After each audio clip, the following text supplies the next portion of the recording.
show you how you can adjust the loudness of your clips in CapCut PC.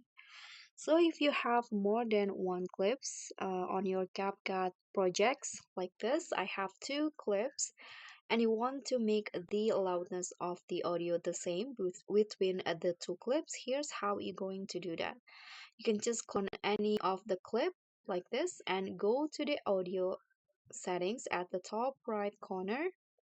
So under the basic in here, if you scroll down, there is this normalized loudness. So by enabling this, you can normalize the original loudness of the selected clip or clips to a standard value.